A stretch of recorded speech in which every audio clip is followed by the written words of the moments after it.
안녕하세요. 과학 1등 정학생과 함께하는 재미있는 과학 이야기 오늘도 시작해 보도록 할 건데요. 네, 그랬듯 우선 선생님이랑 배워야 할 오늘의 내용, 주제 먼저 확인해 볼게요. 오늘의 주제는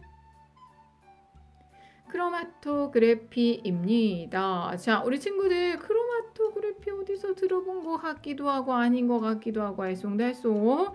혹시 그런 거 들어본 적 있으세요?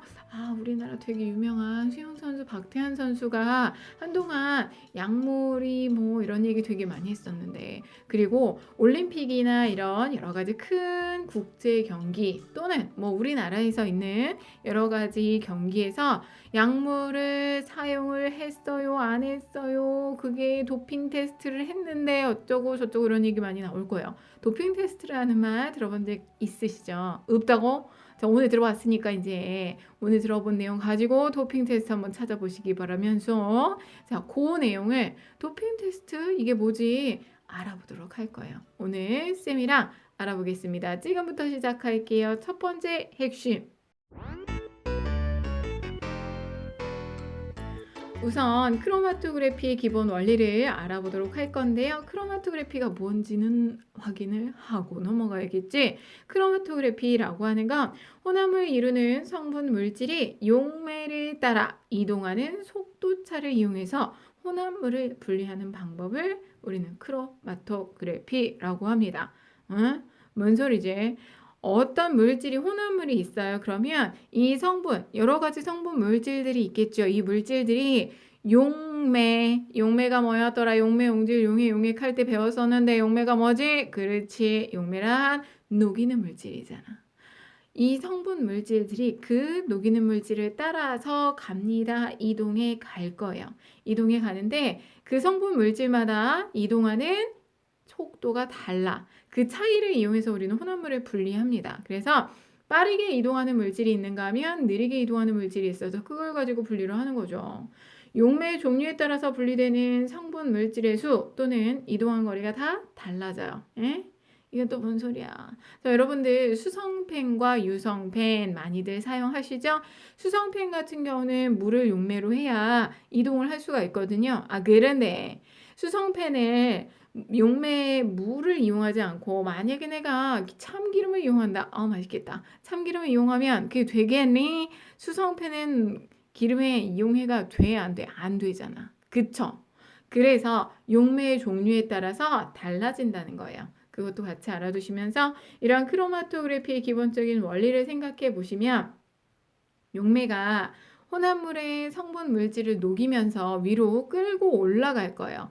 끌고 올라가면 성분별로 분리되기 시작을 하고요. 성분 물질이 용매를 따라 이동한 속도가 아까 다르다고 했죠? 그래서 이동 속도가 빠른 물질은 저 위로 가고 이동 속도가 느린 물질은 조금 아래로 올라가면서 각 성분 물질로 분리가 됩니다.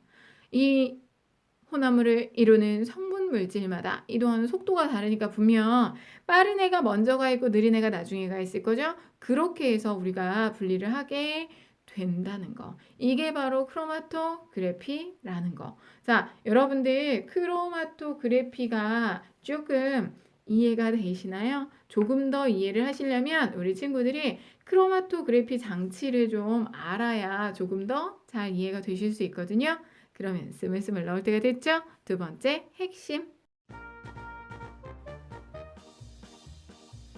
크로마토그래피 장치를 어떻게 하는지를 확인할게요. 그러면 조금 아까 들었던 크로마토그래피의 원리가 조금 더 쉽게 이해가 되실 수 있을 거예요. 자, 우선 크로마토그래피 장치 가장 단순하게 여러분들도 쉽게 해볼 수 있는 장치를 만들어 볼 건데, 우선 여러분들 눈금 실린더 알고 계시나요? 이 눈금 실린더에 고무마개, 딱 맞는 고무마개를 준비를 하시고요. 그리고 눈금 실린더 안으로 길쭉하게 들어갈 수 있을 만큼의 거름종이를 준비합니다. 되셨나요? 자, 그러면 이 거름종이에 내가 분리하고 싶은 혼합물의 점을 찍어주셔야 합니다. 혼합물의 점을 찍을 때는 작게 여러 번 찍어주세요. 그러니까 진하게 찍 때 점의 크기가 크면 안 된다라는 거죠. 점의 크기가 너무 크게 되면 옆으로도 막 퍼져나가기도 해요. 그래서 점을 최대한 작고 진하게 여러 번 찍어라. 알았는가? 이런 거 하라고 하면 또 작게 여러 번 찍으라 했더니 여러분 그거 아시죠? 종이에 물이 젖거나 또는 뭐냐 미술 그릴 때 붓으로 물감을 너무 여러 번 덧칠하면 막 벗겨지고 구멍 뚫리지. 선생님 이거 싫어할 때마다 꼭 그런 친구들 있었어. 작게 여러 번 찍으세요. 그랬더니 구멍 뽕 뚫어가지고 선생님 구멍 뚫어졌는데 어떡하죠? 뭘 어떻게 다시 해야지? 그렇게 하지 말고 적당히 작게 여러 번 진하게 점의 크기 크지 않도록 점을 찍어 주시는데 이때 여러분들 이제 거름 종이에 점을 찍는데 아무데나 막 찍는 게 아니라 어느 한쪽으로 딱 치우치게 그러니까 아래쪽에 찍어 주시는데 이렇게 점을 찍어서 용매에 담가 줄 거예요. 거름 종이를. 근데 이때 주의할 건 점이 용매 아래로 내려가면 안 됩니다. 뭐라고? 점을 찍었지. 그럼 이 점은 반드시 용매보다 위에. 그래서 용매를 거름 종이가 흡수해서 우욱 하고 끌려 올라가야 되는 거예요. 여러분들 생각이 안 나. 왜 갑자기 화장실을 쓰는 거? 화장지. 나 화장지가 생각이 안 났다.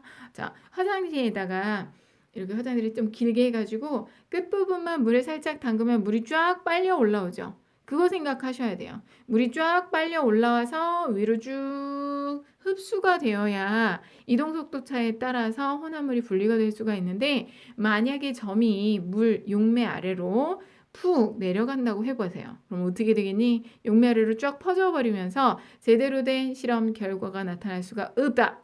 이런 거 여러분들 학교에서 만약에 하면 사실은 크로마토그래피 이따가 선생님이 특징 얘기할 건데 대빵 쉬운 방법이에요. 너무너무 쉬워요. 간단해요. 이런 얘기를 하거든요. 근데 우리 친구들 하는 거 보면 안 쉬워.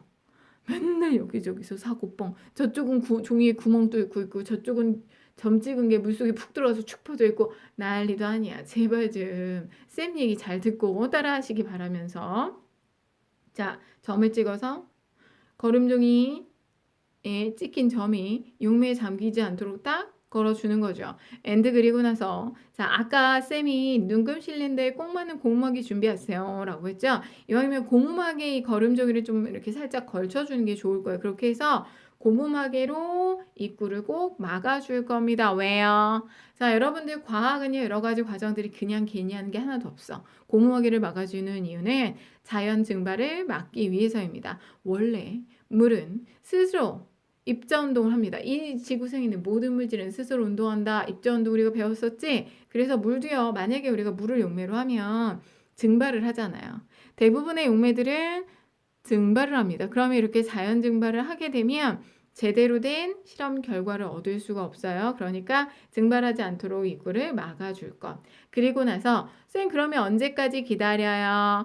자, 여러분들이 이렇게 봤을 때 용매가 거름종이 끝까지 오기 전에 빼주셔야 합니다. 끝까지 다 가가지고 너무 올라가서 막 난리가 나면 안 돼요. 그래서 용매가 거름종이 끝까지 올라오기 전에 실험을 멈추고 꺼내서 관찰하시면 돼요.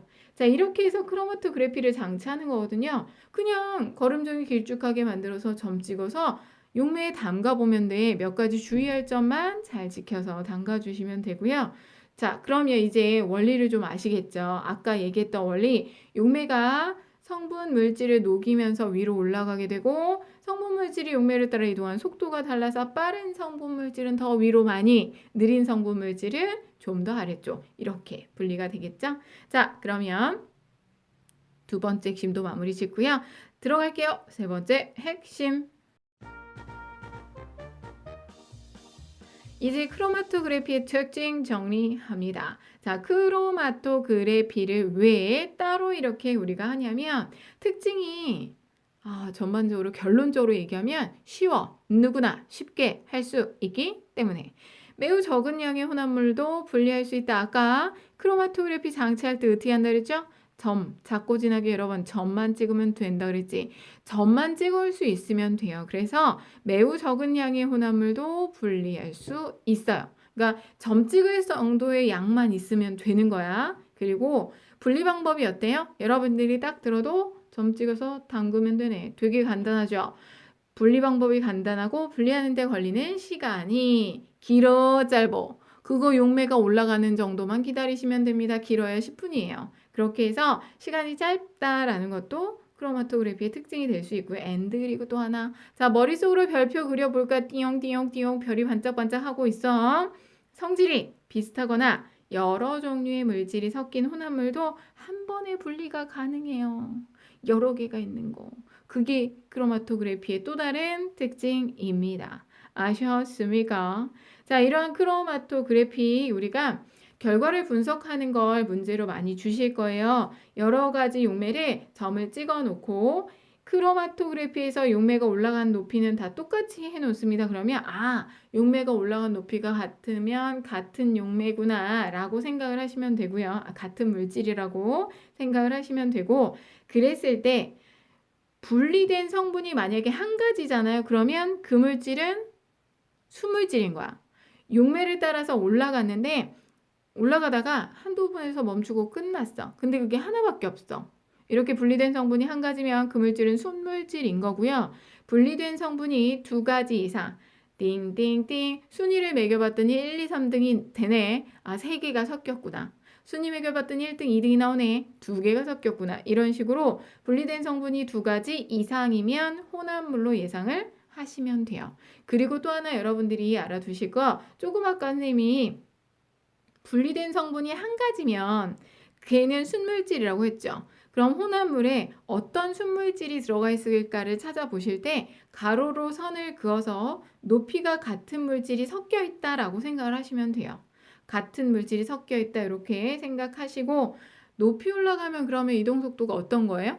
빠른 거죠. 낮게 올라간 물질이 이동 속도가 느린 거죠. 그 정도는 감 잡을 수 있겠지. 자, 이러한 크로마토그래피는 우리가 꽃잎이나 시금치, 잎의 색소 분리, 식품에 들어있는 소량의 유해 성분 검출, 안 좋은 성분이 있나 없나 확인해 보기도 하고, 단백질 성분 검출, 의약품의 성분 분리, 운동선수의 도핑 테스트, 아까 얘기했었죠. 뭔가 되게 작은 것들을 내가 분리해낼 때, 지금 이런 경우는요, 지금 여기 선생님이 얘기한 여러 가지 예들을 보면 그 안에 이게 들어있니 없니 그거 정도 확인할 때 크로마토그래피를 많이 사용을 합니다. 완전 분리해서 내가 그 물질을 끄집어내서 쓸 거야 할 때 쓰는 게 아니라 이 안에 내가 원하는 이물질이 있나 확인할 때 크로마토그래피를 하고요. 아까 얘기했던 처음 시작할 때 말씀드렸던 도핑 테스트는요, 운동선수들이 금지된 약물을 복용을 했는지를 알아보기 위해서 하는 테스트인데, 운동선수들의 혈액이나 소변을 채취해서 금지 약물 복용했는지 알아보는 방법으로 주로 크로마토그래피를 이용해서 많이 검사를 합니다. 그래서 우리가 먹으면 안 되는 건데 먹은 거랑 높이가 똑같이 올라서 이 운동선수 이런 약물을 먹었구나 라고 검사를 해내는 거죠. 근데 왜요? 약 먹으면 안 돼요? 하는 친구들 있을 것 같은데. 자, 금지 약물은요, 어떤 걸 금지하는 거냐면, 어떤 약을 먹으면 우리 근육이 갑자기 힘이 빡 솟아. 순간적으로, 폭발적으로 힘을 솟구치게 만드는 그런 약들이 실제로 있어요.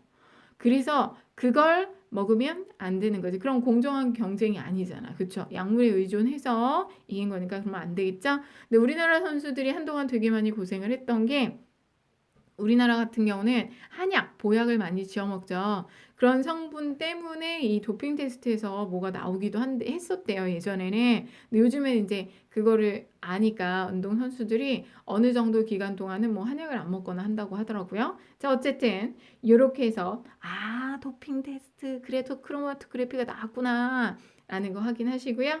자, 하나만 더 이야기하고 마무리 지어 볼게요. 네 번째 핵심, 용매의 종류와 크로마토그래피 하고 나와 있습니다. 아까 이것도 살짝 크로마토그래피 이야기하면서 나왔던 이야기인데, 자, 용매의 종류에 따라서 크로마토그래피 결과가 완전히 달라져요. 그래서 분리하려는 물질의 성질을 잘 고려를 해서 용매를 선택해야 합니다. 예를 들어서 아주 간단한 거, 수성 사인펜에 색소가 몇 가지가 섞여 있는지를 알고 싶어. 그래서 거름 종이에 점 찍어서 분리하려고 하는데, 수성 사인펜 하는데 기름에다 해라. 그럼 되겠네? 안 되죠. 그죠? 자, 유성 사인펜 같은 경우는 물을 용매로 하면 되겠어, 안 되겠어? 안 되지. 그래서 실제로 뭐 기름 아니고 많이 나오는 예로는 에테르가 많이 나오거든요. 똑같이 수성 사인펜과 유성 사인펜을 점을 찍어서 두 장의 거름 종이를 물을 용매로 해서 크로마토그래피하고 에테르를 용매로 해서 크로마토그래피를 하게 되면 수성사인펜은 물 용매일 때만 분리가 되고요. 유성사인펜이 에테르가 용매일 때만 분리가 됩니다. 아, 용매에 따라 다르구나. 이렇게 정리하시면 되겠죠. 자, 이렇게 해서 네 번째 핵심까지 다 이야기 마쳤습니다. 우리 친구들, 어우, 대단한데 여기까지 오늘의 핵심 정리 이야기 마무리 짓고요. 한 번 더 정리해 보시면 오늘의 핵심 한 번 더 정리합니다. 크로마토그래피란 혼합물을 이루는 성분 물질이 용매를 따라 이루어가는 속도차를 이용해서 혼합물 분리한다 그랬죠? 이러한 크로마토그래피는 적은 양의 혼합물도 분리 가능하고 분리 방법 간단하고 걸리는 시간 짧고 성질이 비슷하거나 여러 종류의 물질이 섞여 있어도 한 번에 분리가 가능하기 때문에 우리가 많이 사용을 하는데 어디 많이 이용이 됩니까? 은근히 문제로 많이 나오거든요. 색소 분리나 유해 성분 검출, 단백질 성분의 검출, 의약품 성분 분리, 도핑 테스트에 이용된다는 거 확인하시면 되겠죠? 자, 지금까지 정하쌤의 과학 이야기 들어주셔서 감사하고요. 다음 시간에도 다시 만나도록 할게요. 우리 친구들 안녕.